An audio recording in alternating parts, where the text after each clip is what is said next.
The sirens were getting closer. I could hear them wailing through the suburban streets, cutting through the thick August heat like knives. My hands were shaking so badly I had to grip the edge of my kitchen counter just to stay upright. The manila folder sat in front of me, fat with bank statements and tax documents I'd never seen before. And somewhere upstairs my husband was pacing back and forth in our bedroom, his footsteps heavy with what I now knew was panic, not concern. My eldest daughter Emma stood in the doorway, her face pale, mouth opening and closing, like she wanted to say something but couldn't find the words. And all I could think was, how did I not see this coming?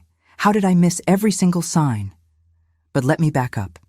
Let me tell you how this really started, because the truth is, I'd been missing signs for months. 3 months earlier, everything seemed normal, or at least normal enough. My name's Rebecca, and I'm 58 years old, living in a 4-bedroom colonial in Phoenix, Arizona, where the summer sun bakes everything into submission and everyone retreats indoors by noon. I had 6 children, ages ranging from 22 to 37, and while they didn't all live at home anymore, they were around enough. Sunday dinners, birthday parties, the occasional crisis that needed Mom's intervention. My husband David and I had been married for 40 years. 40 years of building a life together, raising kids, surviving the usual ups and downs. I thought we were solid. I thought I knew my family. The first strange thing happened on a Tuesday. I was in the laundry room, folding towels, when I heard whispering from the living room. Not regular conversation, actual whispering, the kind that makes you strain to hear. I walked in and found 3 of my kids, Emma, Marcus, and Lily, huddled together on the couch like conspirators. The second they saw me, they scattered. Lily grabbed her phone and pretended to be texting. Marcus suddenly became very interested in a magazine he'd been ignoring for weeks. Emma just smiled at me, that tight, uncomfortable smile people give when they've been caught doing something they shouldn't. I should have pressed them. I should have demanded to know what was going on right then and there. But I didn't. I told myself it was probably nothing. Maybe planning a surprise for David's birthday. Maybe discussing something they didn't want to burden me with. I was good at that, at making excuses for people I loved, at convincing myself everything was fine, even when my gut screamed otherwise. That evening, David came home late from work. Again. He'd been doing that a lot lately, staying at the office until 8 or 9, sometimes later. He worked as an accountant for a mid-sized firm downtown, and tax season had ended months ago, but he kept insisting they were busy, that clients needed him, that he was working on something important. I made him a plate of leftovers, watched him eat in silence while scrolling through his phone, and felt something cold settle in my chest. We used to talk. We used to sit at this same table and share our days, laugh about stupid things, plan our future. When had we stopped doing that? The whispering continued. Over the next week, I caught different combinations of my children in hushed conversations that ended the moment I entered the room. They were all in on it, whatever it was. Even my youngest, 22-year-old Tyler, who usually told me everything, who had always been my little confidant, was keeping secrets. I started feeling paranoid, like I was losing my mind. Was I imagining things? Were they actually whispering, or was I just hypersensitive, seeing patterns where none existed? Then came the Sunday dinner that changed everything. All 6 kids showed up, which was rare. Usually, at least 1 or 2 had conflicts, work obligations, plans with friends. But that Sunday, they all came. They sat around my dining room table, the one David and I bought when Emma was a baby, and they were polite. Too polite. Passing dishes without being asked, saying please and thank you like strangers at a formal dinner party. And the glances. They kept looking at each other, these quick little eye contacts that lasted a fraction of a second before someone would clear their throat or ask for the salt. David was quieter than usual. He barely touched his pot roast, which was strange because it was his favorite. I'd made it specifically for him, spent all afternoon in the kitchen, even though the air conditioning was struggling against the Phoenix heat. He pushed food around his plate, checked his watch twice, and when Emma asked him how work was going, he snapped at her, actually snapped, told her to mind her own business in a tone I'd never heard him use with our kids before. The table went silent. Emma's face flushed red, and I sat there, feeling like I was watching my family through a window, like I was on the outside looking in at people I didn't quite recognize anymore.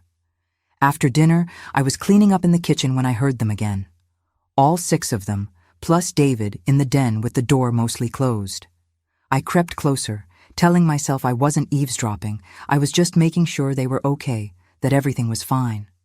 And that's when I heard Emma's voice, careful and measured, saying something about timing, about waiting for the right moment, about how they all needed to be on the same page. I pushed the door open. They jumped apart like teenagers caught smoking. David stood up so fast, he knocked his whiskey glass over, the amber liquid soaking into the carpet. Nobody said anything for what felt like an eternity.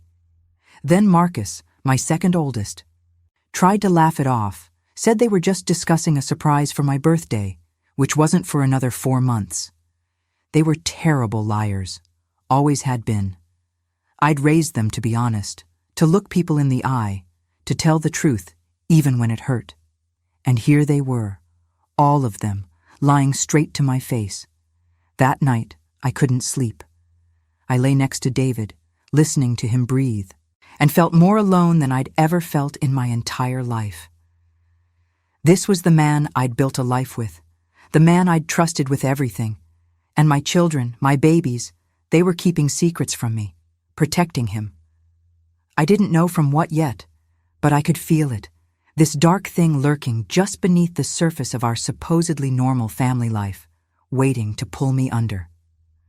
The next morning, I found a receipt in David's jacket pocket. I wasn't snooping, I was just checking pockets before doing laundry, something I'd done 1,000 times before. But this receipt was different. It was from a law office downtown, dated 2 weeks earlier, for a consultation that cost $300. I stood there in our bedroom, holding this piece of paper, and felt the floor shift beneath my feet. Why would David need a lawyer? Why wouldn't he tell me about it? And why did I have this terrible, sinking feeling that whatever was coming was going to destroy everything I thought I knew about my life? You know, looking back, I can see how I convinced myself everything was fine for so long, how I explained away every red flag, every uncomfortable moment, every lie, because admitting the truth meant admitting I'd been wrong, about David, about my marriage, about my children's loyalty. And I wasn't ready for that, not yet, but I was about to be. I had spent 40 years of my life telling myself that a good mother, a good wife, stays, no matter what, through sickness and health, through good times and bad, through whatever challenges life throws at you. My own mother had drilled that into me.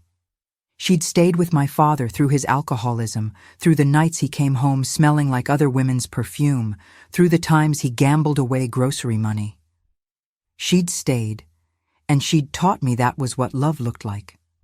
Sacrifice, endurance, putting everyone else's needs before your own. I realize now how toxic that belief was, how it kept me trapped in patterns I should have broken free from decades ago. But at the time, it felt like truth, like the only way to be a good person was to absorb whatever pain came my way and keep smiling, keep cooking dinner, keep pretending everything was fine. After I found that receipt, I started noticing other things, small things. David's wedding ring had a tan line around it, like he'd been taking it off during the day. There were unfamiliar charges on our credit card, restaurants I'd never been to, stores I didn't recognize. He'd changed his phone password. When I asked him about it, casually, over breakfast, he told me he'd had to update it for work security, said it like it was the most normal thing in the world, and I nodded. I accepted it, because that's what I'd been trained to do. My children started coming around more, but not in the warm, loving way I'd always hoped for. They came in shifts, like they were taking turns babysitting me. Emma would stop by Tuesday mornings with coffee. Marcus would call Wednesday evenings to chat about nothing. Lily started inviting me to lunch every Thursday, always to the same cafe, always asking the same careful questions about how I was feeling, if everything was okay, if Dad and I were getting along. It felt choreographed, like they were following a script someone had written for them. I kept thinking about something I'd read years ago, back when I was trying to understand why my relationship with my own mother was so complicated. Research shows that people who experienced childhood trauma are more vulnerable to forming trauma bonds as adults. They mistake intensity for intimacy, chaos for passion. They stay in situations that hurt them because pain feels familiar, feels like home. My father had been unpredictable. Angry one moment, sweet the next. I never knew which version I was going to get. And maybe, just maybe, I'd recreated that dynamic in my own marriage without even realizing it. Maybe I'd taught my children to protect dysfunction instead of questioning it. The Sunday after I found the receipt, I decided to test them. I made David's favorite dinner again, pot roast with all the fixings, and invited everyone over. They all came. Of course they did. And halfway through the meal, I set down my fork and asked, point blank, if there was anything anyone wanted to tell me. If there was something going on I should know about. The silence was deafening. David suddenly became very interested in his mashed potatoes. Emma exchanged a look with Marcus. Lily actually flinched. And Tyler, my baby, my sweet boy who'd never been able to keep a secret to save his life, stared at his plate like it held the answers to the universe. I waited.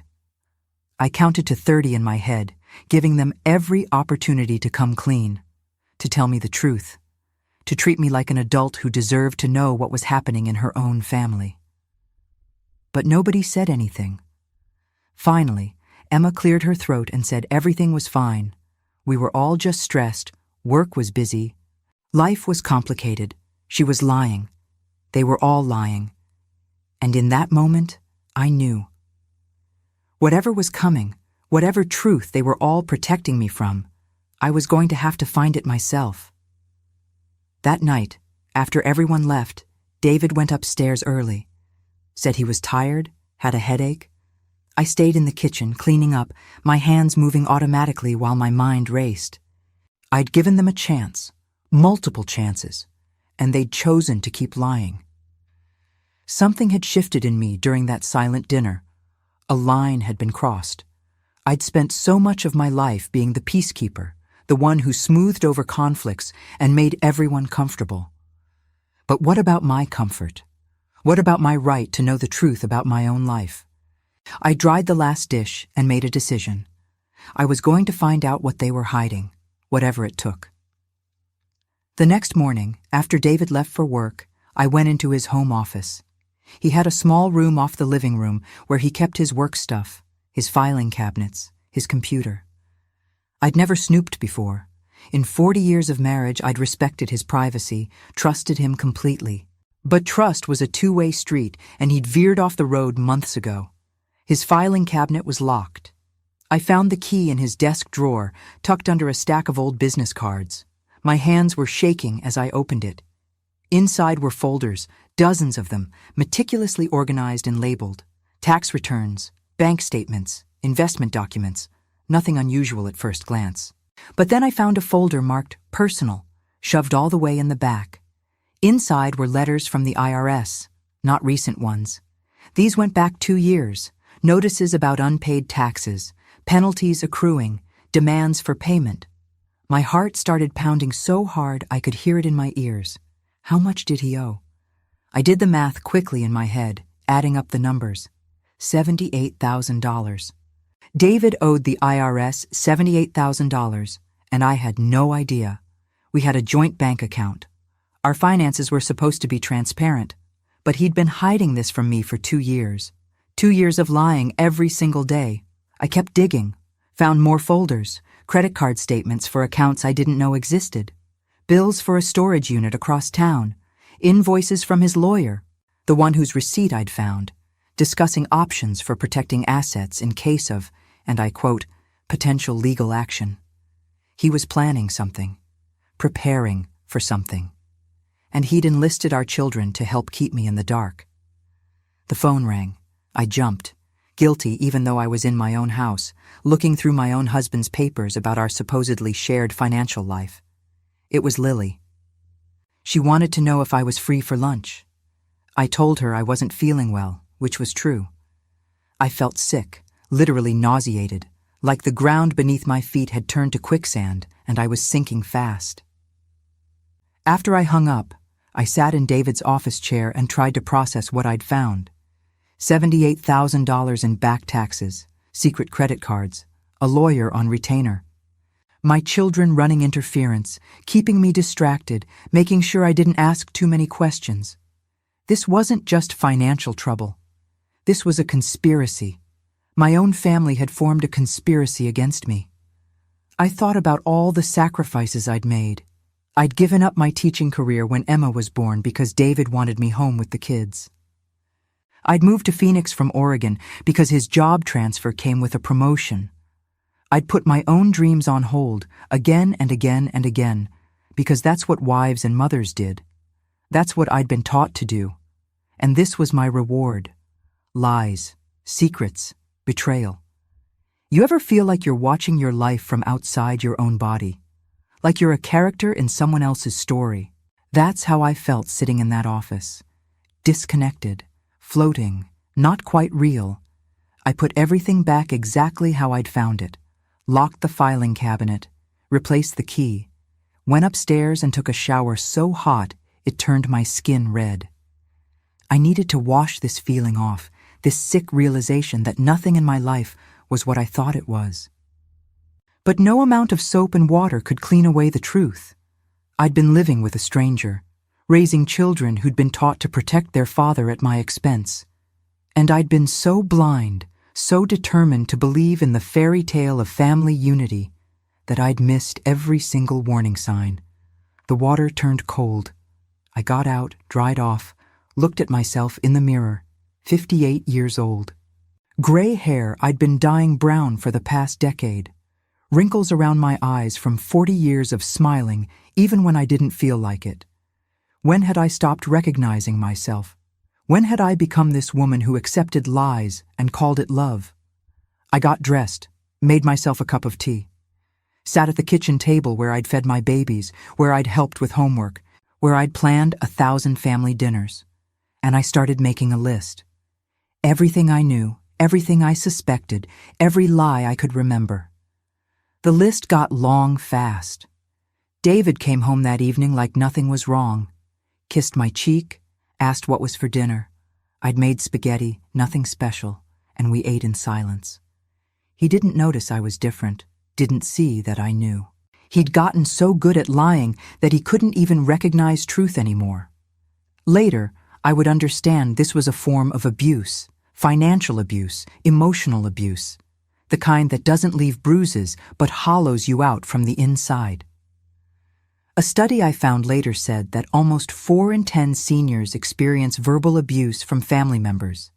But it's not just verbal, it's the manipulation, the isolation, the systematic dismantling of your autonomy until you don't even trust your own perceptions anymore. I was one of those statistics. I just didn't know it yet. The hardest part wasn't discovering the money David owed. It wasn't even realizing he'd been lying for years. The hardest part was understanding what I'd lost that couldn't be calculated in dollars and cents. I'd lost my voice in my own life. Somewhere along the way, between raising 6 children and managing a household and supporting David's career and being the good wife my mother taught me to be, I'd stopped making my own decisions. I don't even know when it happened. It was so gradual, like water eroding stone. One small concession leading to another until the canyon was so deep I couldn't see the top anymore. David started making all the major financial decisions without consulting me. Where we banked, how we invested, whether we refinanced the mortgage. At first, I told myself he was better with numbers, that it made sense for him to handle the complicated stuff. He was an accountant, after all. But it wasn't about numbers. It was about control. When did I stop having opinions that mattered? When did my preferences become suggestions he could ignore? I wanted to travel after the kids grew up, see Italy, take a cruise to Alaska, but David always had a reason why not. Too expensive, bad timing, maybe next year. Next year never came. I wanted to go back to school, maybe get my master's degree in education. He said we couldn't afford it, that it didn't make sense at my age. I was 43. That was 15 years ago. I could have had a whole second career by now. The small decisions were just as bad. Where we went for dinner. What color to paint the living room. Whether we got a dog. He wore me down with logic and practicality until I stopped suggesting anything at all. It was easier to just agree, to let him decide, to preserve the peace. My children learned from watching us. They learned that Dad's word was law and Mom's role was to nod and smile. Even as adults, they deferred to David on everything. Family gatherings, holiday plans, major life decisions. They'd call him first, get his approval, his blessing. I was an afterthought, the person they checked in with out of obligation, not because they valued my input. I realized this one afternoon, about a week after finding the tax documents. Marcus called to tell me he and his wife were buying a house. I was thrilled. Started asking questions about square footage and neighborhoods and whether they'd need help decorating. He cut me off. Said he and Dad had already discussed it, they'd looked at the financing together, David had even helped with the down payment. From an account I didn't know existed. I hung up and just sat there. My own son hadn't thought to include me in one of the biggest decisions of his life. He'd gone to his father, and David had used money I should have known about to help him. How many other things had happened without my knowledge? How many decisions had been made behind my back? That evening, Emma stopped by with coffee. She did this a lot now. These drop-in visits that felt more like surveillance than affection. We sat on the back porch, watching the sunset turn the Phoenix sky orange and purple, and she asked how I was doing. Just like that.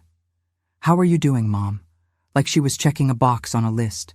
I wanted to scream. I wanted to grab her shoulders and shake her and demand to know why she was part of this, why she was helping her father keep secrets, why none of my children thought I deserved the truth. But I didn't.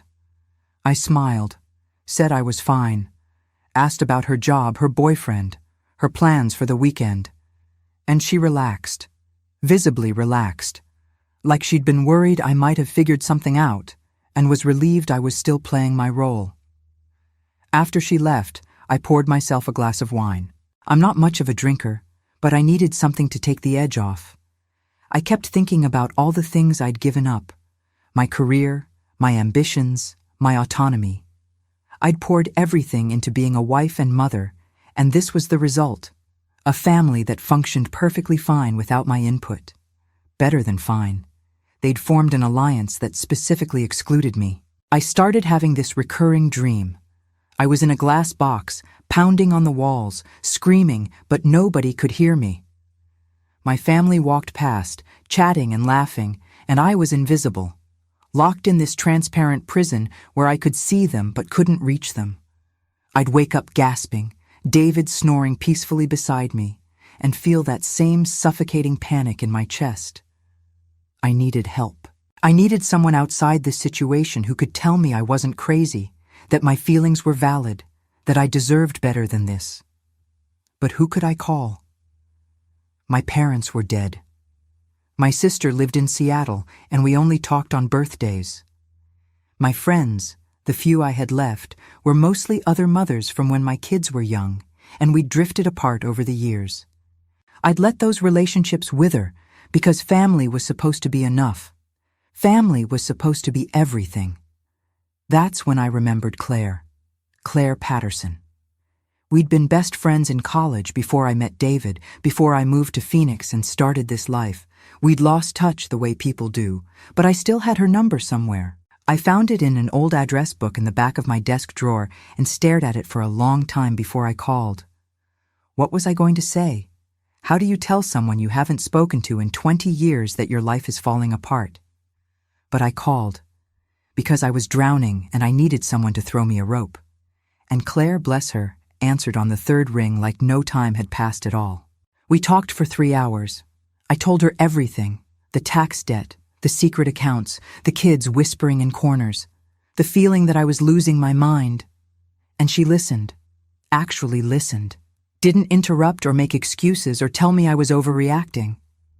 When I finally stopped talking, there was silence on the line. Then Claire said something I'll never forget. She said, "Rebecca, none of this is normal, none of it. And you staying quiet about it isn't protecting your family, it's protecting their dysfunction. You deserve to know the truth about your own life." It sounds simple, doesn't it?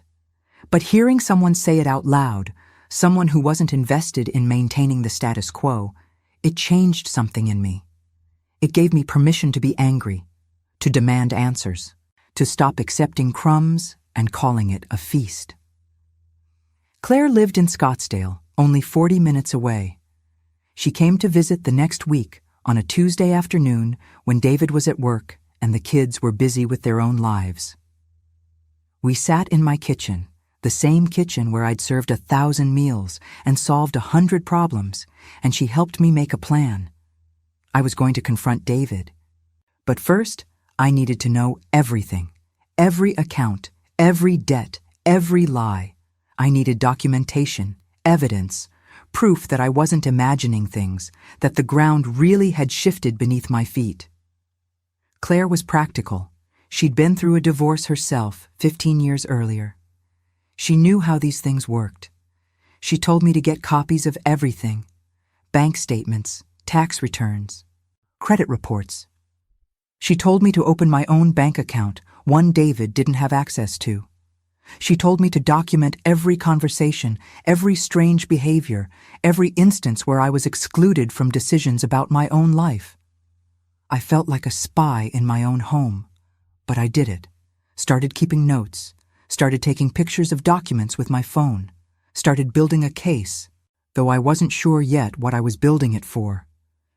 Divorce, legal separation, just knowing the truth. I didn't know. All I knew was I couldn't keep living like this, in the dark, letting other people decide what I was allowed to know about my own existence.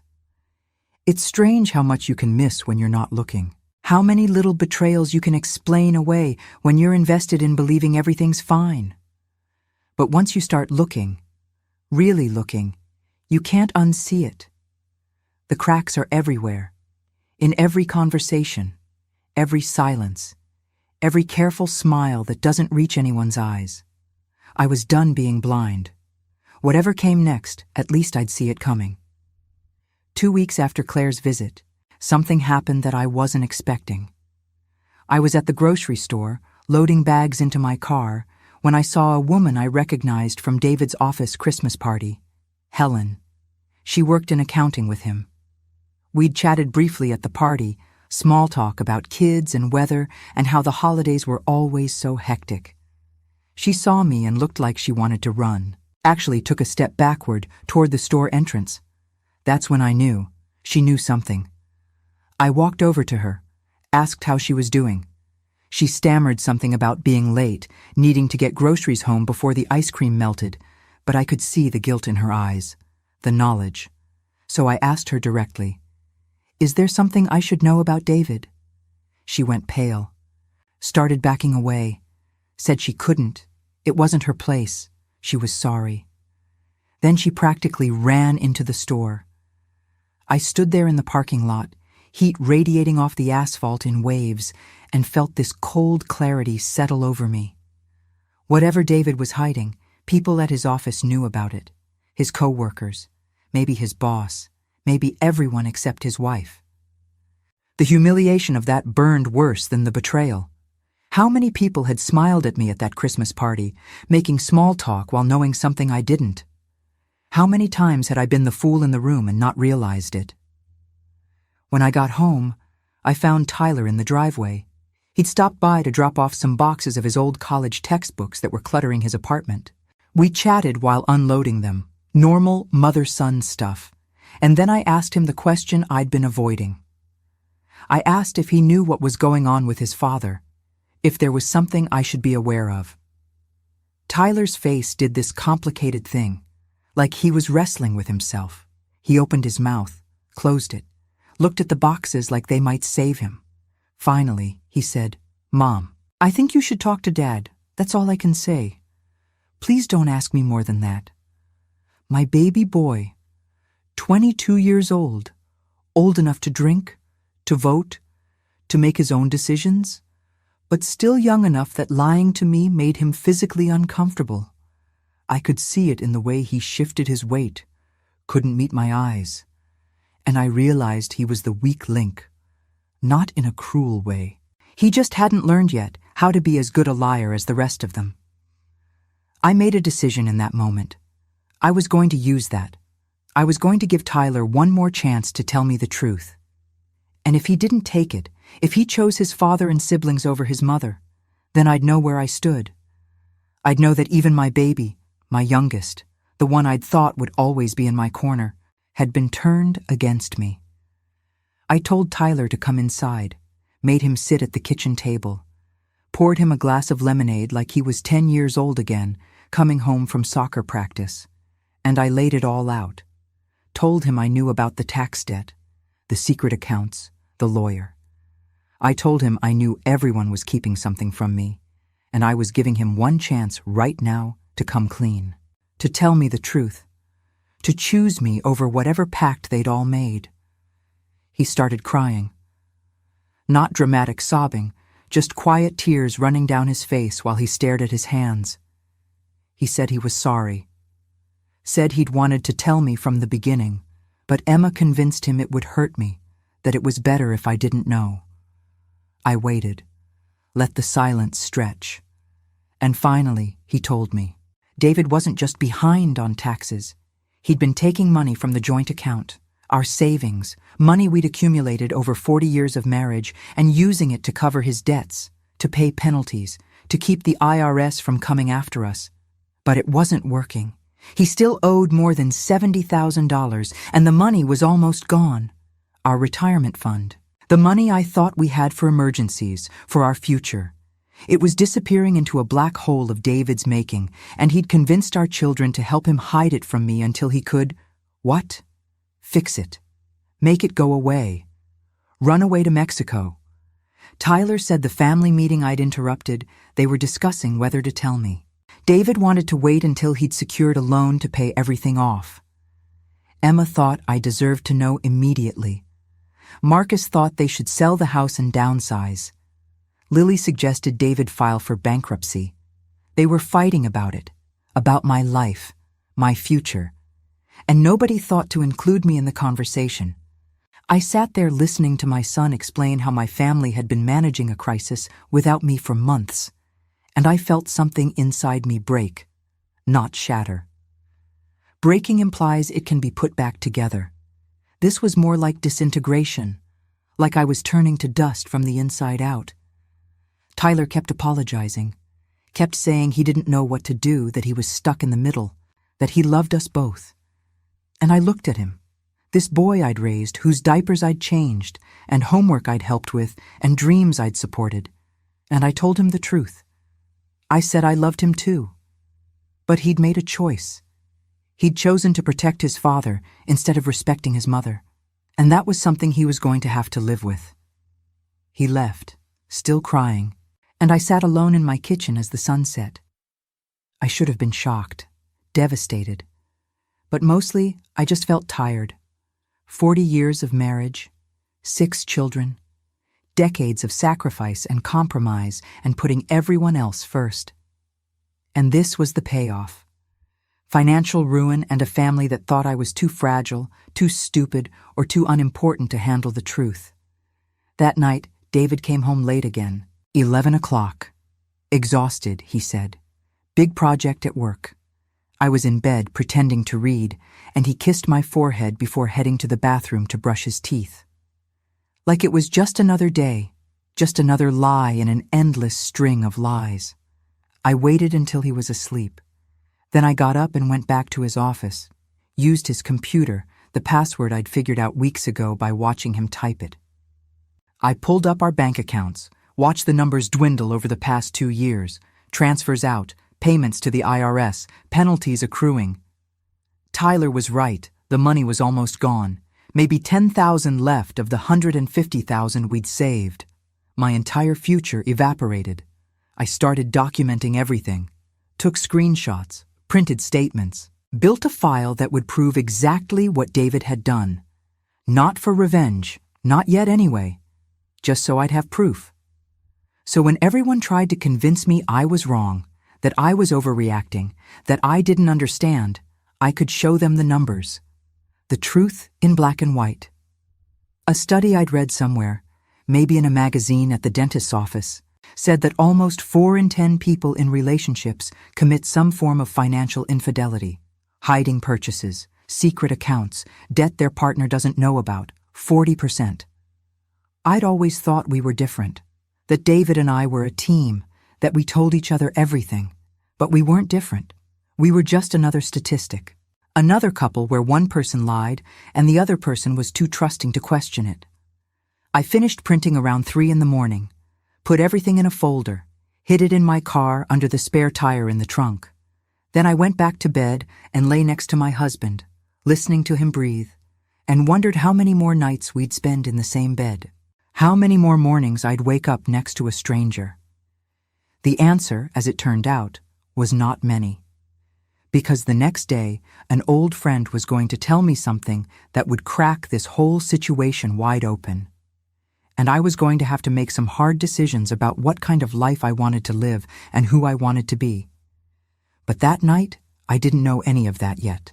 I just lay there in the dark, feeling my marriage crumble around me like sand through my fingers, wondering how I'd missed the moment when everything started falling apart. Wondering if there'd even been a moment at all, or if it had been dying slowly all along and I'd just been too blind to see it. Her name was Margaret Chen, and I hadn't seen her in probably 15 years. We'd been on the PTA together when our kids were in elementary school, and we'd gotten along well enough. Coffee sometimes, coordinating bake sales, the casual friendship of mothers who bond over chaperoning field trips and complaining about standardized testing. Then her youngest graduated, mine were still in school, and we drifted apart. That's how it goes. She called me on a Wednesday afternoon, said she'd heard through a mutual acquaintance that I might want to know some things about David. My stomach dropped. I asked what she meant. There was a long pause. Then she said we should meet in person. She didn't want to discuss it over the phone. We met at a cafe in downtown Phoenix, one of those trendy places with exposed brick and overpriced lattes. Margaret was already there when I arrived, sitting at a corner table looking nervous. We hugged, made small talk for a few minutes, asked about each other's kids, our health, all the pleasantries that feel hollow when you know something real is coming. Finally, she set down her coffee cup and looked at me with something like pity in her eyes. She said she'd been having lunch with a friend who worked at the county tax assessor's office. They'd been gossiping, the way people do, and my name came up. Apparently, David had filed some kind of appeal on our property taxes 6 months ago. Nothing unusual about that. Lots of people do it. But the friend mentioned it was strange because David had filed it alone. Usually couples filed jointly, and when the friend looked into it more, just out of curiosity, she noticed something odd. David had changed the deed on our house, removed my name from it. I was no longer a co-owner of the home I'd lived in for 32 years. I must have made some kind of sound because Margaret reached across the table and grabbed my hand, asked if I was okay. I couldn't speak, literally couldn't form words. My name wasn't on the deed. To my own house. The house where I'd raised my children. The house I'd decorated and maintained and loved. David had erased me from it. Margaret kept talking, said her friend couldn't believe it either, said it was incredibly unusual for someone to remove a spouse from a deed without their knowledge. In fact, it required either my signature or some kind of legal maneuvering she didn't fully understand. But it had happened. It was in the public records. Anyone could look it up. I left that cafe in a daze, drove home on autopilot, sat in my driveway for 20 minutes just staring at the house. This house, with its terracotta roof and desert landscaping and the crepe myrtle tree I'd planted when Marcus was born. This house that apparently wasn't mine anymore. When had he done it? How had I not known? Had I signed something he told me was for taxes or insurance, and it was actually giving up my rights to my own home? I went inside. The house was empty. David at work. Kids living their lives. Just me and the ghosts of 40 years of marriage rattling around in rooms that didn't legally belong to me. I went to the filing cabinet. Found our deed from when we bought the house in 1993. Both our names on it. Clear as day. Rebecca and David Morrison. Joint tenancy, with right of survivorship. The standard arrangement for married couples. I called the county recorder's office, asked about our property. The woman on the phone confirmed it. The deed had been modified 8 months ago. Just David's name now. She couldn't tell me more over the phone, but I could come down and request copies of all the paperwork. I told her I'd be there tomorrow. That night, David came home at his usual late hour, found me sitting in the dark living room. He turned on the light, jumped when he saw me there, asked what I was doing. I told him I'd had coffee with Margaret Chen, watched his face go through several expressions before settling on blank confusion. He asked who that was. I reminded him. PTA, elementary school, 20 years ago. He shrugged, said he didn't remember her. I told him about the property deed, about my name being removed. Asked him when he was planning to tell me about that. He went very still, very quiet, and I saw him calculating, trying to figure out how to spin this, how to explain it away, what lie would work. Finally, he said it was for tax purposes. The lawyer suggested it. Something about protecting the house from the IRS if they came after his personal assets. It was temporary. He was going to add my name back after everything was settled. He said it so smoothly, so confidently, like of course that was the reason, like it made perfect sense to remove your wife's name from the family home without telling her. I asked why he didn't discuss it with me first, why he'd done it behind my back. He said he didn't want to worry me, said I had enough on my plate, said he was trying to protect me. That word. Protect. Like I was a child who needed shielding from reality. Like I didn't have a right to know that I'd been legally disconnected from my own home. I stood up, told him I knew about the tax debt, about the money missing from our savings, about the family meetings he'd been having with our children to discuss our financial crisis without including me. I told him I knew everything, every lie, every secret, every betrayal, and I watched him deflate like a balloon losing air. He tried to hug me. I stepped back. He started crying. Real tears, saying he was sorry. He'd made mistakes. He'd gotten in over his head and didn't know how to tell me. He'd been trying to fix it. He needed more time. Could I please just give him more time? I said no. I was done giving him time, done waiting for him to decide when I deserved the truth, done being managed like a problem instead of treated like a partner. I told him I wanted copies of everything, every account, every debt, every financial document we had, tomorrow, or I was calling a lawyer. He agreed. What else could he do? I'd caught him, cornered him, forced him to either come clean or watch me walk away.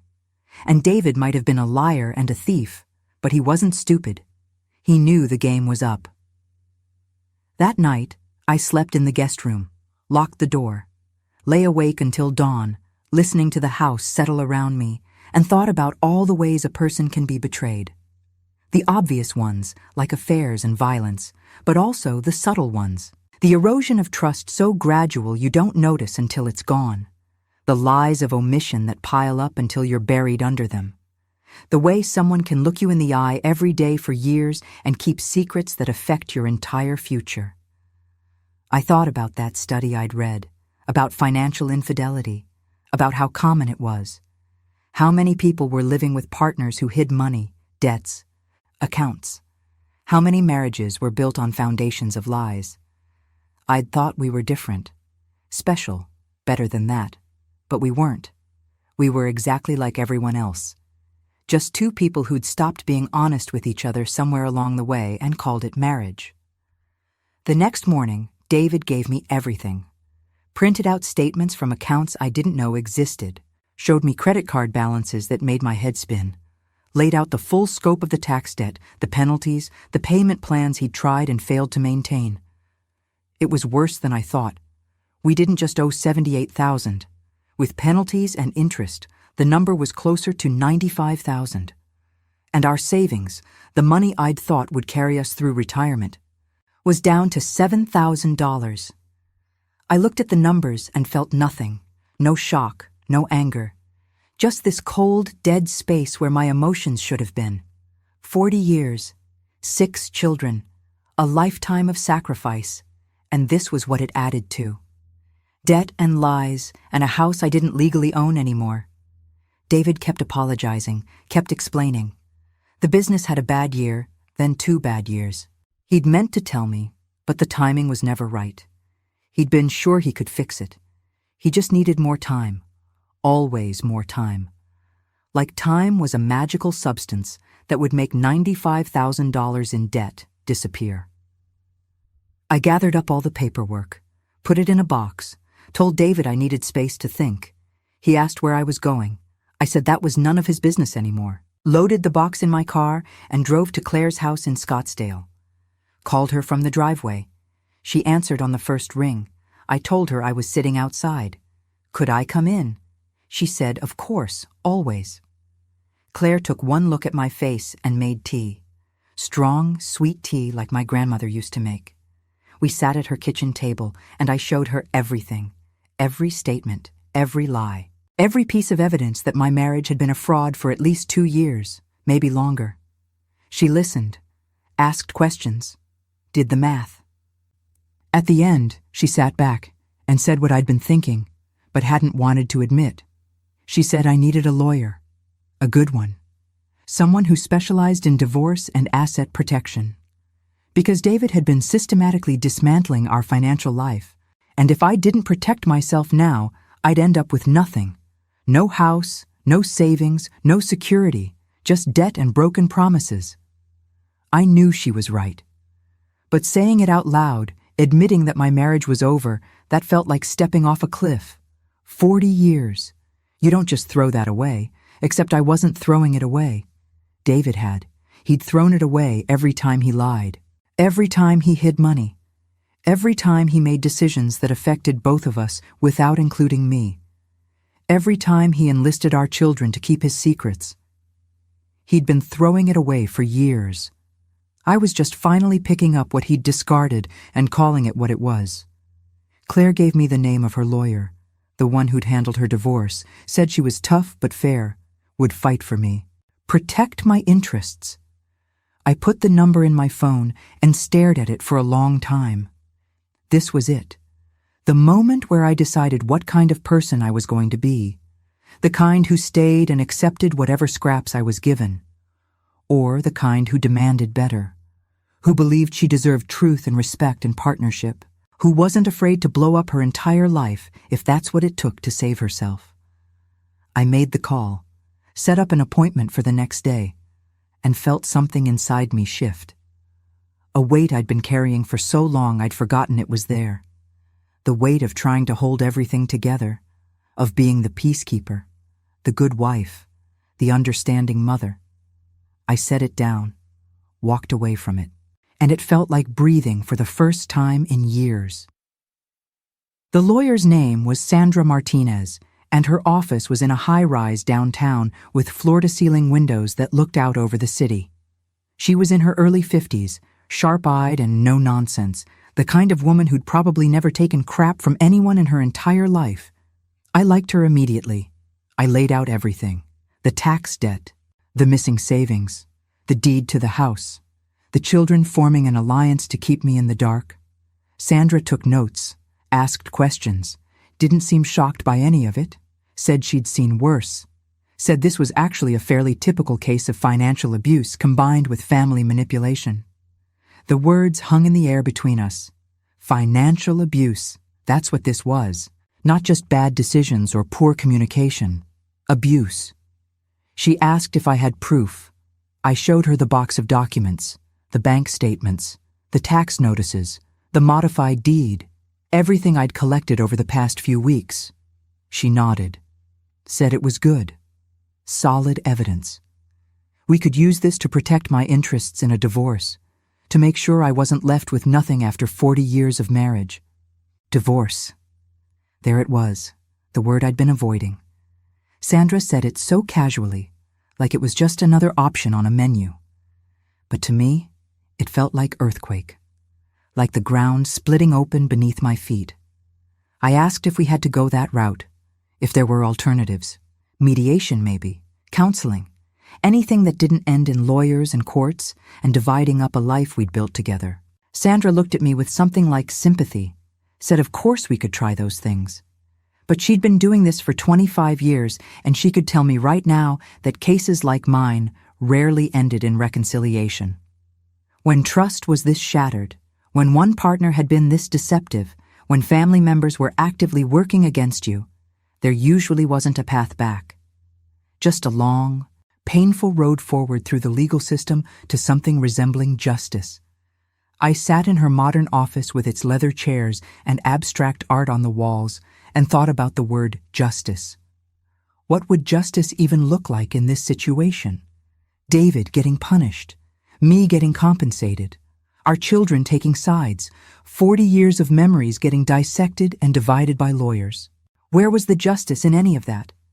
Sandra must have seen something in my face, because she said, "Mrs. Morrison, you didn't cause this. You didn't create this situation. All you're doing is responding to it. Your husband made choices. Your children made choices. Now you get to make yours. You get to choose whether you're going to protect yourself or continue to be victimized. It's harsh. I know it's harsh, but it's the truth." I hired her that day, signed the retainer agreement, authorized her to begin gathering information and preparing for what she called protective measures. She said the first step was securing my finances, opening new accounts David couldn't access, making sure what little money was left didn't disappear. Then we'd work on understanding the full scope of the tax debt and whether I was legally liable for it. Whether David's decision to remove my name from the deed actually protected me or just left me homeless. Walking out of that office, I felt like a different person, stronger somehow, like I'd been sleepwalking through my own life and finally woke up. I had a plan now, a strategy. Someone in my corner who was fighting for me instead of against me. It should have felt good, empowering, but mostly, I just felt sad. Sad that it had come to this. That 40 years of marriage had devolved into lawyers and financial protection and gathering evidence against my own husband. That evening, I went back to the house. David was home. He looked up when I walked in, hope and fear warring on his face. He asked where I'd been, if we could talk, if there was a way to fix this. I told him I'd hired a lawyer, watched that hope die in his eyes. He started crying again, saying he'd do anything, get a second job, sell his car, work with a credit counselor. Just please don't leave him. Please give him another chance. I asked him how many chances he thought he deserved, how many lies equaled one chance, how many years of deception. He didn't have an answer, just stood there in our kitchen, the kitchen where we'd shared thousands of meals, and cried like a child. Part of me wanted to comfort him. 40 years of training doesn't disappear overnight. I'd spent decades being the one who fixed things, who smoothed over conflicts, who made everyone feel better. But I didn't move, didn't reach out, didn't tell him it would be okay, because it wouldn't be okay. Maybe it would never be okay again. I told him I was staying with Claire for a while, that he could stay in the house or whatever this place was, since apparently it wasn't really mine anymore. I packed a bag, took my laptop and the box of documents Sandra had told me to keep safe, and I left. David followed me to the car, still crying, still begging. I got in, started the engine, backed out of the driveway without looking at him. At Claire's house, I unpacked my bag in her guest room and felt the weight of what I'd just done settle on my shoulders. I'd left my husband. After 40 years of marriage, 6 children, a lifetime of shared history, I'd walked out. It should have felt dramatic, momentous. Instead, it just felt necessary, like finally taking off shoes that had been too tight for too long. Claire made dinner. We ate in comfortable silence. Later, she asked if I wanted to talk about it. I said not really. Not yet. There'd be time for processing and analyzing and figuring out how I felt. Right now, I just needed to sit with the decision. Let it be real. Accept that I'd chosen myself over my marriage, over my family's comfort, over the illusion of unity. That night, I got a text from Emma. "Dad told us you left. Mom, please, can we talk?" I didn't respond. Then Marcus and Lily and Tyler, all of them, reaching out, wanting to mediate, to explain, to convince me to come home. I turned off my phone, climbed into Claire's guest bed with its crisp white sheets and lavender pillows, and slept better than I had in months. The next few weeks were a blur of legal meetings and financial audits and difficult conversations. Sandra worked fast. She'd filed for legal separation within days, got a court order protecting what little was left in our savings, started the process of understanding exactly how much debt I was legally responsible for. Turns out, removing my name from the deed might have actually saved me. If David had kept me on it, I'd be equally liable for the tax debt on the property. Without my name on the deed, it was arguably his problem alone. There was a bitter irony in that. David's attempt to protect the house from the IRS had actually protected me from him. Sandra said we could use that, build a case that he'd been systematically excluding me from financial decisions, that I shouldn't be held responsible for debts I didn't know about and wasn't consulted on. My children tried to intervene. They called, texted, showed up at Claire's house, begged me to reconsider, to give Dad another chance, to think about the family. Always the family. Never about me. Never about what I needed or deserved or wanted. Just the family, the unit, the appearance of togetherness. I met with them once, all 6 of them together at a coffee shop in Tempe. Neutral ground. They sat across from me looking like a jury ready to deliver a verdict. Emma spoke first, said I was being rash, that Dad had made mistakes, but he was trying to fix them. That divorce would destroy our family. Marcus agreed, said they'd all help with the debt, pool resources, get a payment plan together. If I'd just come home and work with Dad instead of against him. I listened to them talk about me like I wasn't there, about my marriage like it was a group project they all had a stake in, about their father like he was a victim of circumstances instead of the architect of his own downfall. And I realized they'd never understood, never saw me as a person separate from my role as their mother, David's wife, the woman who held everything together. I told them I appreciated their concern, but my marriage wasn't a democracy. They didn't get a vote. David had lied to me for years, had stolen from our joint savings, had removed my name from our home without my knowledge or consent, had enlisted all of them in keeping his secrets. That wasn't a mistake. That was a choice, a series of choices. And I was making my own choice now, to protect myself, to demand better, to stop accepting betrayal as the price of family unity. They didn't like that. Lily started crying. Tyler said I was being selfish. Emma accused me of abandoning Dad when he needed me most. The irony of that would have been funny if it wasn't so painful. Where had they been when I needed them? When I was being lied to and manipulated and excluded from my own life? They'd been protecting their father, keeping his secrets, helping him maintain the illusion. I left that coffee shop and knew I'd lost something I could never get back. Maybe my children would come around eventually. Maybe they'd understand why I had to do this. But right now, I'd lost them. They'd chosen sides, and I wasn't on their team.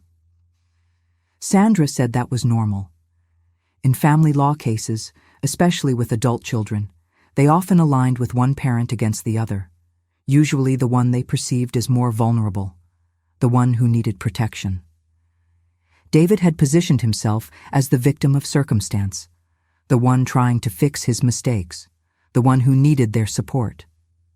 And I was the one who'd abandoned ship when things got tough. The narrative was wrong, but it didn't matter. People believed what they wanted to believe, what confirmed their existing view of the world. My children had spent their entire lives watching David make decisions and me support them. Why would now be any different? Why would I suddenly start demanding equality, respect, partnership? It didn't fit the story they'd been telling themselves about our family. Sandra filed for divorce 3 weeks after our first meeting. The papers were delivered to David at work. He called me 17 times that day. I didn't answer. Finally, he showed up at Claire's house, pounded on the door, demanded to talk to me. Claire threatened to call the police. He left, sent me an email instead.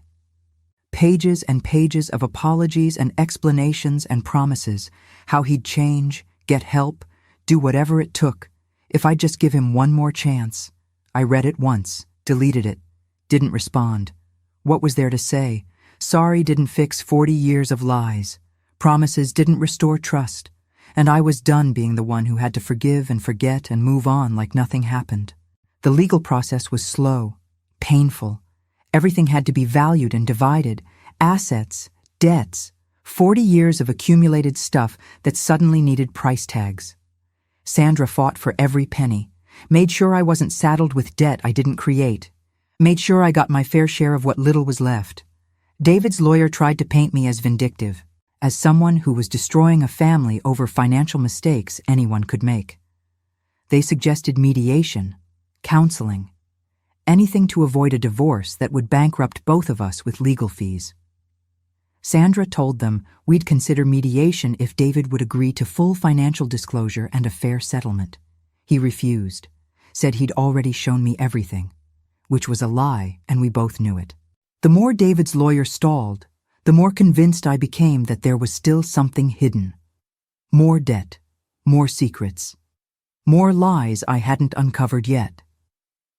Sandra hired a forensic accountant, someone who specialized in finding hidden assets and undisclosed debts.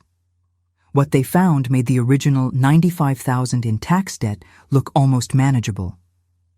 David had taken out a second mortgage on the house, $40,000, used it to pay tax penalties and keep the IRS from seizing our assets, but he'd stopped making payments 6 months ago. The bank was preparing foreclosure proceedings. My house, the one I'd lived in for 32 years, was about to be taken by the bank, and I'd had no idea. Sandra was furious, said this level of deception went beyond typical marital financial infidelity. This was fraud, potentially criminal. She wanted to report it, make David face consequences beyond just divorce. But I didn't want that. Didn't want my children to watch their father go to jail. Didn't want that kind of public spectacle. I just wanted out. Wanted to be free, wanted to start over with whatever I could salvage from the wreckage. We went to mediation finally, sat in a conference room with lawyers and a mediator and 40 years of marriage laid out on a spreadsheet. The house would be sold, debt paid from the proceeds. What little was left would be split. My retirement account, the one in my name only that David hadn't touched, would stay mine. His retirement account, what little remained after he'd raided it for tax payments, would stay his. We'd each walk away with about $20,000. After 40 years, $20,000 and a lifetime of memories that felt poisoned now. David tried to talk to me during a break, asked if this was really what I wanted, if I was sure. I looked at this man I'd spent my entire adult life with and felt nothing. No love, no hate, just a vast emptiness where my feelings used to be. I told him I was sure. He'd made his choices. Now I was making mine. The divorce was finalized on a Tuesday in September. I wasn't in court for it. Didn't need to be. Sandra handled everything. Sent me a text when it was done. Congratulations. You're a free woman. I sat in Claire's guest room reading that text and tried to figure out how I felt. Relieved, sad, angry, grateful. All of it at once. A complicated mess of emotions I didn't have words for. My children didn't come around like I'd hoped. Emma sent a cold email saying she was disappointed in me, that she'd thought I was stronger than this, that giving up on Dad when he needed me most showed a selfishness she hadn't known I was capable of. Marcus stopped responding to my messages entirely. Lily sent birthday and Christmas cards, but nothing else. Tyler tried to maintain contact, but it was strained, awkward, like we were distant relatives instead of mother and son. It hurt.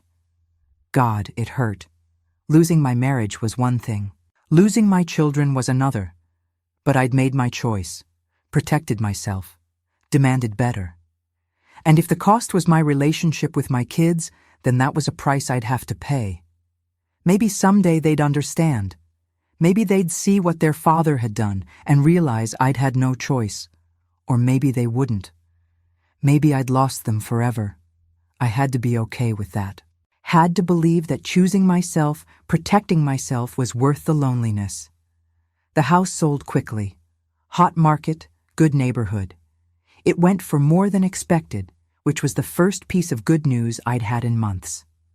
After paying off the mortgage, the second mortgage, the tax debt, and various penalties, there was about $50,000 left, split 2 ways, $25,000 each. My share, combined with my retirement account, gave me about $60,000 to start over with. Not much, not after 40 years, but enough. Enough to rent an apartment, buy a used car, start fresh. I found a place in Scottsdale, not far from Claire. A small 1-bedroom in a complex with a pool and palm trees and neighbors who didn't know my history. I furnished it slowly, thrift stores mostly, simple things. A couch, a table, a bed. None of it matched our old house with its carefully coordinated decor and family photos on every wall. This was just mine. Just me. And it felt like breathing.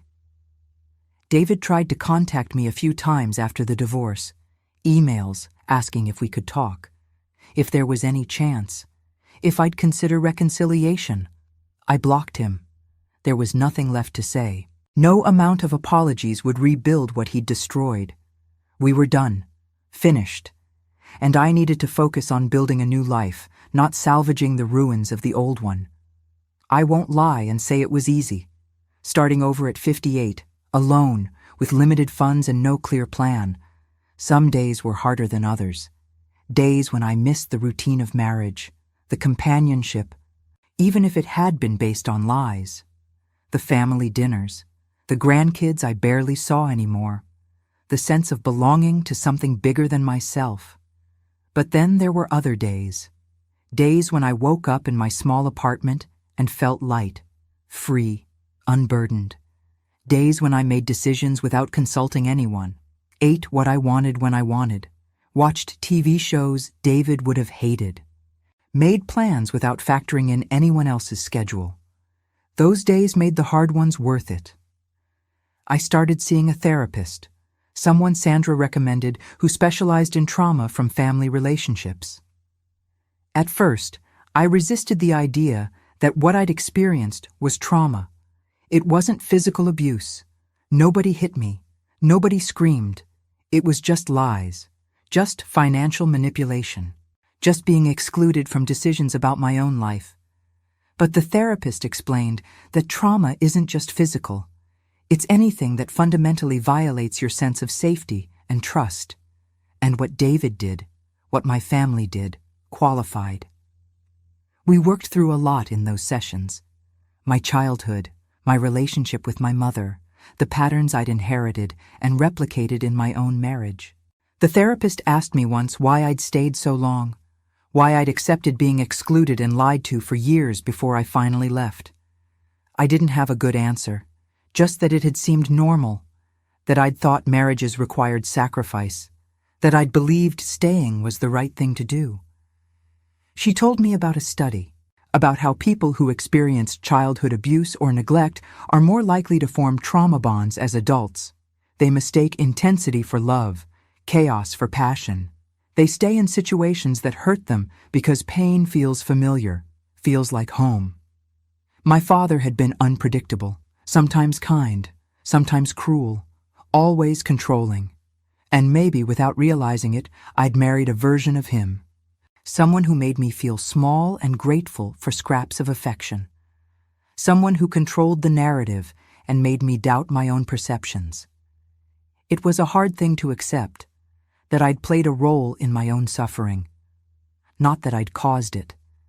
David's choices were his own. But that I'd enabled it, accepted it, made excuses for it. That I'd been so committed to the idea of family unity that I'd sacrificed myself on its altar. The therapist said that wasn't unusual, that women of my generation were taught that their value came from serving others, from keeping families together, from being selfless to the point of self-destruction. And breaking free from that programming was harder than leaving the marriage itself. I also started volunteering at a women's shelter downtown, helping other women who were leaving abusive situations. Most of them were younger than me, their stories different: physical violence, substance abuse, situations that made my financial manipulation seem almost quaint. But the underlying pattern was the same: a partner who lied, who controlled, who made them doubt their own worth and judgment, who convinced them they couldn't survive alone. I saw myself in their faces, in their uncertainty, in the way they apologized for taking up space, for asking questions, for wanting better, and helping them helped me, made me see how far I'd come, how much strength it had taken to leave, to rebuild, to choose myself even when everyone else thought I was wrong. One woman, Sarah, reminded me so much of myself it was almost painful. She was 62, married 43 years. Her husband had controlled all their finances, made all their decisions, isolated her from friends and family. She'd finally left after discovering he'd gambled away their retirement savings. She sat in the shelter with nothing but a garbage bag of clothes and asked if I thought she'd done the right thing, if it was too late to start over. I told her what I wished someone had told me years ago, that it's never too late, that she deserved a life of dignity and respect, that staying in a situation that diminished her wasn't noble or strong. It was just slow suicide. She cried, said she'd been so afraid, that everyone told her she was crazy for leaving, that she should be grateful he never hit her. I told her that wasn't the standard, that the absence of physical violence didn't make a relationship healthy, that emotional and financial abuse was still abuse. She asked what I'd done after I left, how I'd survived. I told her the truth, that it was hard, that some days I was lonely and scared and wondered if I'd made a terrible mistake, but that even on those days, I'd never regretted leaving, never wished I'd stayed. That freedom, real freedom, was worth every uncomfortable moment of starting over. 6 months after the divorce, I got a letter from Tyler, a real letter, handwritten, mailed to my new apartment. He said he'd been doing a lot of thinking, that he was sorry for how he'd treated me, that he was starting to understand why I'd left, that he'd noticed things about Dad he hadn't seen before, the way he manipulated conversations, made himself the victim, convinced everyone that his problems were everyone else's fault. Tyler said he'd started setting boundaries with his father, saying no to the guilt trips, the demands for money, the expectations that he'd always take Dad's side. And Dad hadn't taken it well, had accused Tyler of abandoning him, of being ungrateful, of choosing me over him. Tyler wrote that hearing his father talk like that, making Tyler's boundaries about loyalty instead of self-respect, had been eye-opening, made him realize I must have heard that kind of manipulation for years. He asked if we could have coffee, if I'd be willing to talk, to maybe rebuild our relationship. I cried reading that letter, held it against my chest like it was the most precious thing I'd ever owned. My baby boy, my youngest, he was coming back to me. Not all the way, maybe, not completely, but it was a start. We met the following week, at the same cafe where Margaret Chen had told me about the deed. Tyler hugged me, a real hug, long and tight and full of things we couldn't say out loud. We talked for 3 hours. He told me about his life, his job, his girlfriend. I told him about the shelter, the therapy, the small, quiet life I was building. He asked why I hadn't fought harder for him, for all of them. Why I'd let them take Dad's side without more of a fight. I told him the truth, that I couldn't force them to see what they weren't ready to see, that I'd had to choose between fighting for my relationship with them and fighting for my own survival. And survival had to come first. He nodded, said he understood now, that he was sorry it had taken him so long. Before we parted, Tyler asked if I'd ever forgive Dad, if there was any chance I'd consider reconciling. I told him no. That wasn't bitterness or revenge, it was just reality. Some things, once broken, can't be fixed. Trust like that, violated so completely, doesn't come back. I wished David well, hoped he'd get his life together, but I'd never be part of it again. Tyler accepted that, said he understood, said he'd still try to have relationships with both of us separately. I told him that was okay, that he didn't have to choose, that my boundaries with David didn't have to be his boundaries. Spring came. I'd been divorced almost a year. I was 60, single for the first time since I was 18.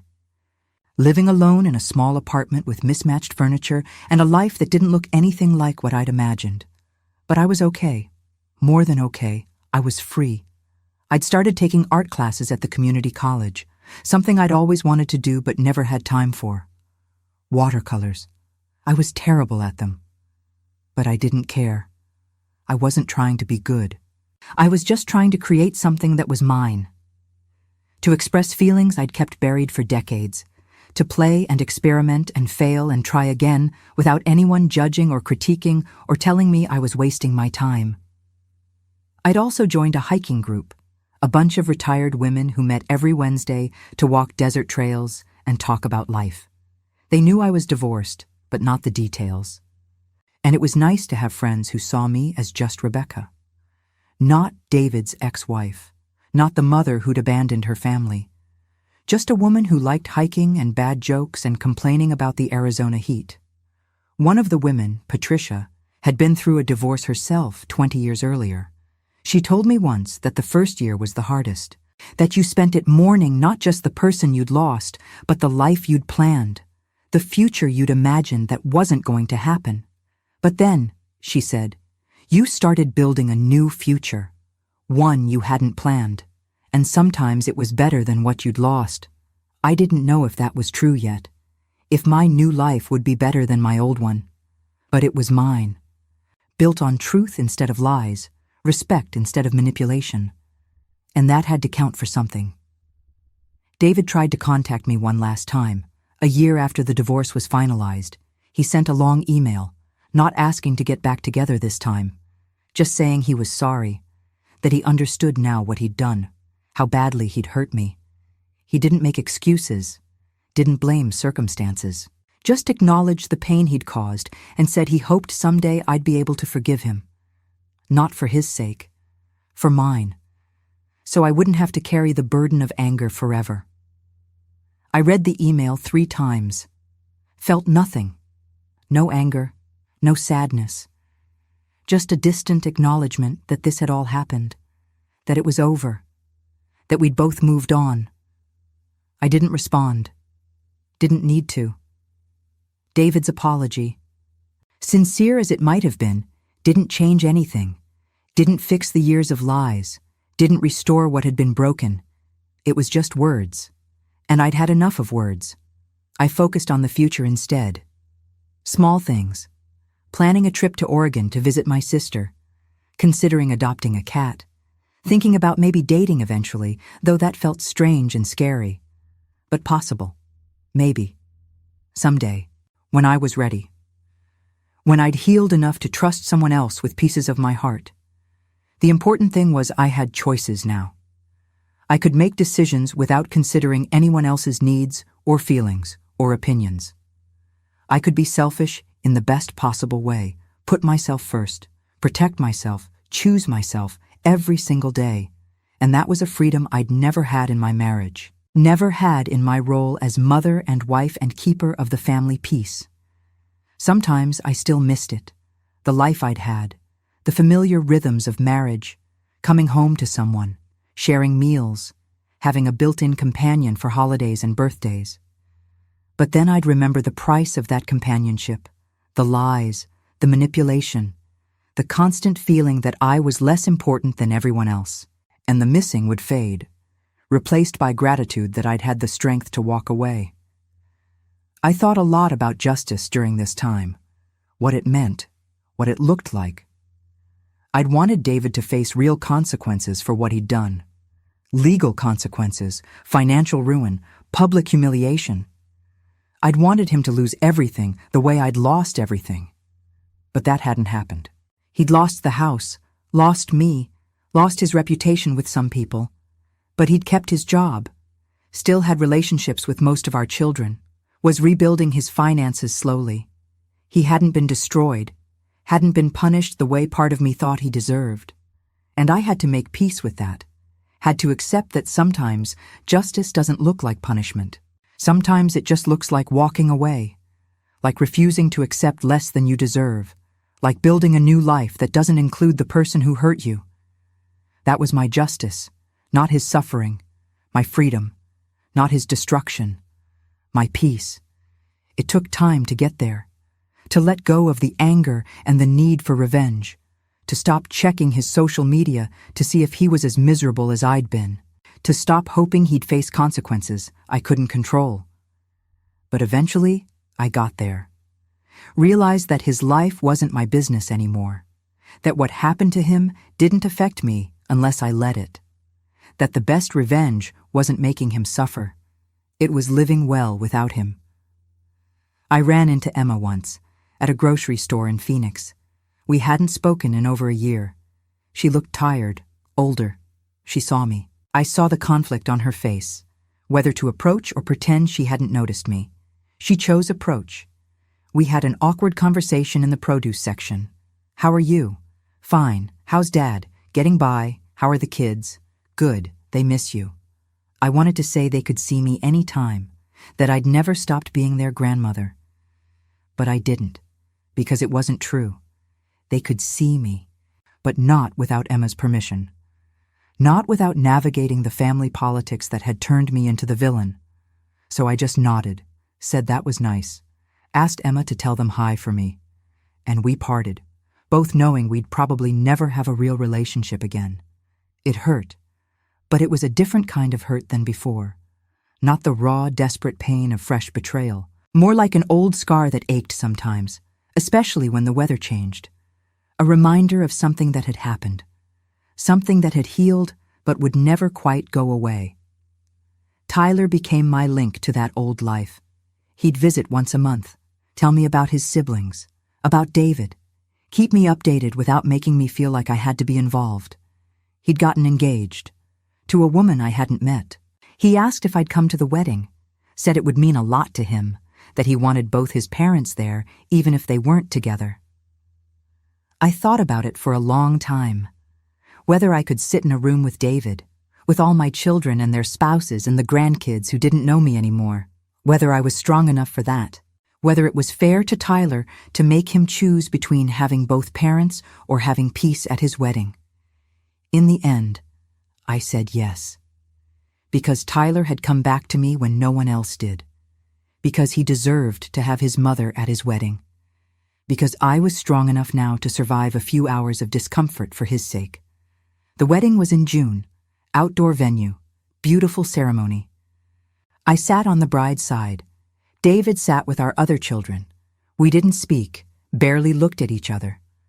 Tyler hugged us both, said thank you for coming, said it meant everything, and I believed him.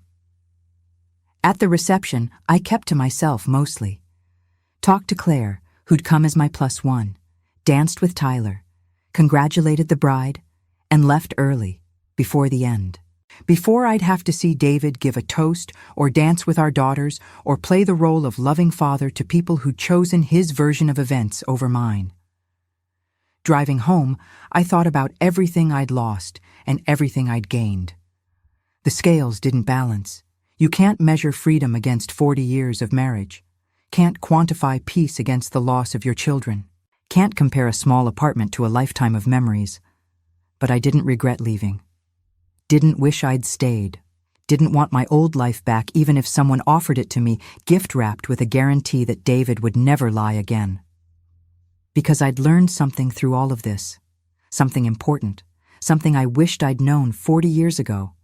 That love shouldn't cost you your dignity. That family shouldn't require you to sacrifice your truth. That staying together isn't always noble and leaving isn't always wrong. Sometimes the bravest thing you can do is walk away from something everyone tells you to fight for. I found a new sense of spirituality through all this, not organized religion. I'd tried church and it hadn't helped. Too many people asking why I'd left such a good man, why I'd destroyed my family, why I couldn't forgive and move on. But a personal spirituality, a connection to something bigger than myself that didn't judge or condemn, that just held space for my pain and my healing and my slow reconstruction of a life worth living. I started meditating, just 10 minutes a day at first, sitting in my small living room with the morning sun coming through the windows, learning to quiet the voices in my head that said I'd made a terrible mistake, that I should go back, that I was being selfish and cruel, learning to find the stillness underneath all that noise, the peace that came from knowing I'd done the right thing, even if it was the hard thing. I found comfort in small things, a cup of tea in the morning, a good book, the way the desert looked at sunset, the sound of rain when it finally came after months of heat. These weren't grand revelations, weren't life-changing epiphanies, just quiet moments of contentment that reminded me why I'd fought so hard for this freedom, why I'd been willing to lose everything to find myself again. People ask me sometimes if I'm happy, if my new life was worth all the pain of leaving the old one. I tell them happy is too simple a word for what I feel. Some days I'm content, peaceful, grateful. Other days I'm lonely, sad, full of regret for everything I lost. But underneath all that is a steady foundation of self-respect I never had in my marriage. A knowledge that I'm living authentically, that I'm not lying to myself or being lied to, that the life I have, small and imperfect as it is, belongs to me. And that's worth more than happiness. That's worth everything. Now I'm 61. 3 years since I left, 2 years since the divorce was finalized, and I'm still building, still healing, still learning how to be a person instead of a role. It's not easy. Some days it's impossibly hard. But it's mine. This life, this journey, these choices, all mine, and I wouldn't trade that for anything. Before I end my story, I want to share something important I learned through all of this. Something I wish someone had told me years ago. Something that might help you if you're in a similar situation or know someone who is. Silence is expensive. And I don't just mean financially, though it certainly cost me that too. I mean it costs you your peace, your health, your sense of self, your relationships, your future. Every day you stay quiet about abuse, about manipulation, about being systematically excluded from your own life, is a day you pay with pieces of yourself you can never get back. I kept silent for years, told myself it was private, that families don't air their dirty laundry, that staying quiet was the dignified thing to do, the mature thing, the loving thing. But silence didn't protect my family. It protected dysfunction. It enabled David to keep lying, enabled my children to avoid uncomfortable truths, enabled a system where one person's comfort mattered more than another person's dignity. When I finally spoke up, when I told people what had been happening, the reactions were mixed. Some people supported me, understood, told me I'd been brave to leave. Others accused me of exaggerating, of being vindictive, of destroying a family over money, of airing private matters in public. But you know what all those reactions had in common? They proved that people were going to judge no matter what I did. Stay silent and suffer in private. Speak up and face criticism. I was going to lose either way. So I might as well lose while protecting myself. And speaking up saved me. Not immediately. Not in some dramatic movie moment where everyone apologized and everything got better. But slowly, over time. It connected me with other women who'd been through similar situations, with resources I didn't know existed, with lawyers and therapists and support groups, with the knowledge that I wasn't alone, that what happened to me happens to thousands of women every year. that there were paths forward I couldn't see when I was drowning in silence. There's a statistic I found when I was volunteering at the shelter. Studies show that it takes an average of 7 attempts before someone successfully leaves an abusive relationship. 7. I thought about all the times I'd considered leaving before I finally did. The nights I'd lie awake making plans only to talk myself out of them by morning. The moments of clarity that faded when David apologized, or the kids asked me not to do anything rash. All those failed attempts weren't weakness, they were part of the process, each one building up the strength I needed to finally walk away and stay gone. If you're reading this, if you see yourself in my story, I want you to know something. You're not crazy. You're not overreacting. If you feel like something's wrong, it probably is. Trust your instincts. Document everything. Tell someone. Don't keep it all inside where it can eat away at you until there's nothing left. And if you're not in this situation but know someone who is, listen to them. Really listen. Don't tell them to work it out. Don't remind them of their vows or their children or their shared history. Don't suggest they're being too sensitive or ask what they did to contribute to the problem. Just listen. Believe them. Support them. Let them know they deserve better, that their feelings are valid, that leaving doesn't make them a failure, that starting over is always possible, no matter how old they are or how long they've been trapped. The cost of silence is too high. It costs mental health, physical health, quality of life, years you'll never get back, relationships that can't be repaired, money that can't be recovered, dreams that died while you were busy keeping the peace. And for what? To maintain an illusion, to avoid making people uncomfortable, to preserve the appearance of a happy family while you disappear inside it. I paid that cost for years. Let the silence slowly erase me until I almost didn't exist anymore. Until I was just a function, a role, wife, mother, peacekeeper. Not a person with needs and feelings and rights. And breaking that silence, speaking my truth, was the hardest and most important thing I ever did. So speak up, tell your story.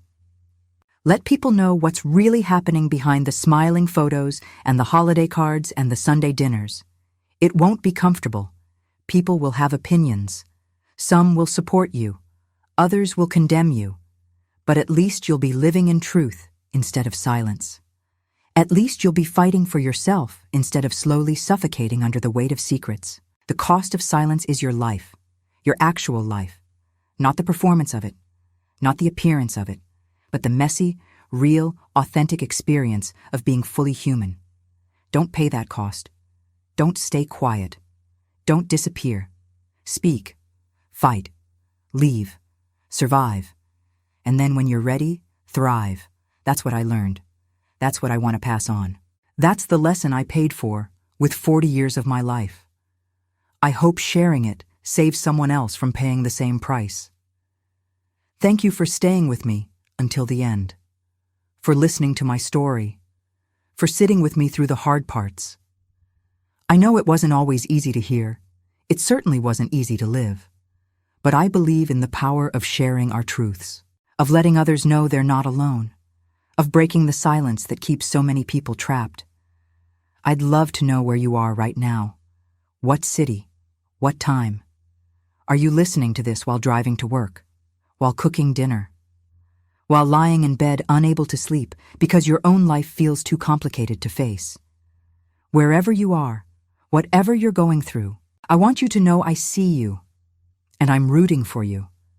If my story resonated with you, if you felt something while listening, I'd appreciate it if you'd give this video a like. It helps other people find it, people who might need to hear it, who might be where I was 3 years ago, wondering if they're crazy, wondering if they should stay or go, wondering if anyone would understand. And I want to hear from you. What would you have done in my place? Would you have left sooner, stayed longer, handled things differently? The comments section is open. Tell me your thoughts, your stories, your questions. I may not respond to everyone, but I read them all. And sometimes, knowing we're not alone in our struggles is the most powerful thing. If you haven't already, please subscribe to this channel. There are more stories here. Real stories from real people who've been through things society tells us to keep quiet about. Stories that might help you understand your own situation better, or help you support someone you love who's struggling. Before you go, I want to recommend 2 other videos you might find helpful. One is about recognizing financial abuse in relationships, the warning signs I wish I'd known. The other is about rebuilding after divorce. Practical steps for starting over when you feel like you've lost everything. Both videos are linked in the description. Until the next story, take care of your heart, protect yourself,